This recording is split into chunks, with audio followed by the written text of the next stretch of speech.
Welcome, Leo. It's March 2021. I'm Dodici. I'm going to animate your chart here so you can see exactly what's going on.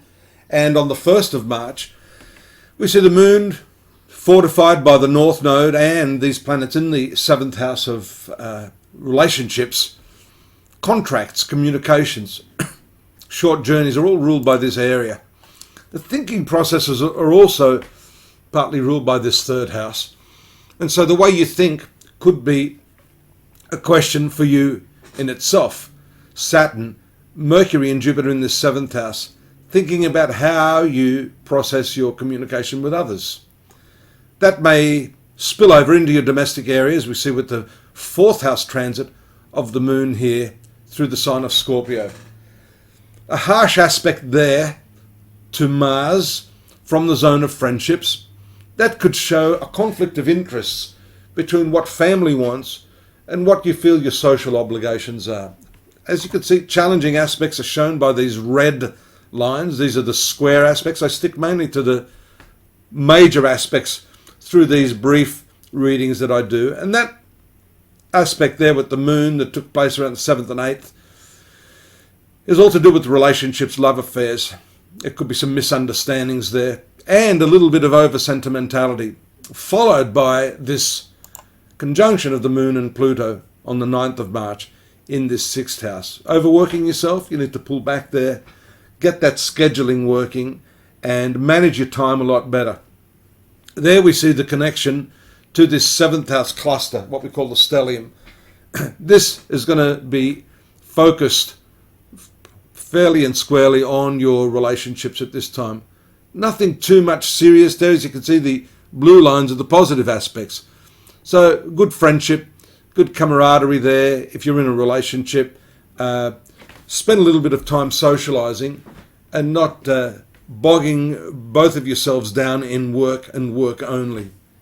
That challenging aspect is again in the 8th house on the 13th and 14th, with the moon making a connection to Venus, Neptune, and then the sun and the new moon on the 14th here in this very, very significant 8th house for you. That has everything to do with transforming yourself, digging down deep into those recesses of your subconscious, trying to figure out what it is that makes you tick, what it is that's holding you back. And that's perfect because you don't want to be a victim. You want to understand your own history and what it is that can be improved to get you on the right path, doing what you love doing. That can be strongly supportive of this lunar transit in the 10th house, where we see the continuing, the lingering, the unexpected Uranus doing unusual things in your work. The moon will trigger that around the 17th. Then it's between the Mars and Uranus. This can be explosive and may carry over from work into your social affairs. The Mars in the 11th, along with this North Node, is usually considered good.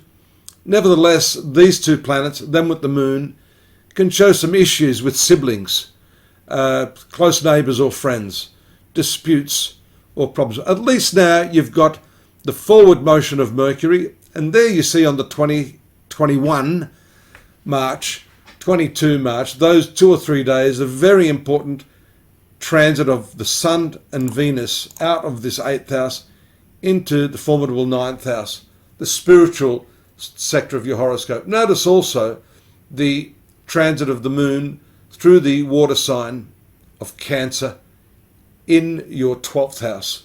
Spiritual insights are likely at this particular time. You'll be deliberating very carefully on yourself, your self-image, when the moon transits here in opposition to Saturn and then Jupiter. A period of low-key reservation followed by pronounced optimism with that Jupiter transit. Maybe some waste. You don't have to overcompensate, even if you've made a mistake. That's what happens when the moon or any planet is in that difficult aspect to Jupiter. Notice also around the 27th, the confusing what we call an applying conjunction of Mercury to Neptune in the shared finances area with that opposition from Moon.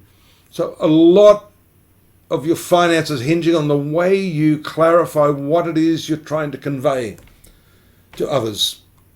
Be clear and succinct in your speech. And we notice here that the Moon comes back into this third house where it started at the beginning of the month, third house, then fourth house on the final day of March, accentuating these two areas of your horoscope as well.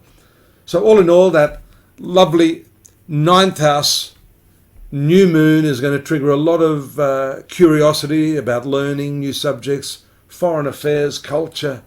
It's generally an expansive period, and your communications as well, by the double whammy of the transit of the moon at the beginning and at the end of the month in the third house and fourth house.